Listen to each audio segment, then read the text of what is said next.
పుట్టి నిల్లు దాటి సెల్లి మెట్టి నింట ఎట్టా ఉందో నాలో నేను అనుకొని భయపడ్డ రోజులెన్నో.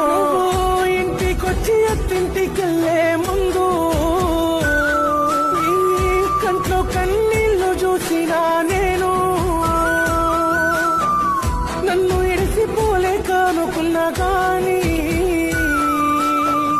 అత్తింట్లో బాధ వల్లనుకోలే చెల్లి. నిన్ను కాని వాడికిచ్చి చంపుకుంటే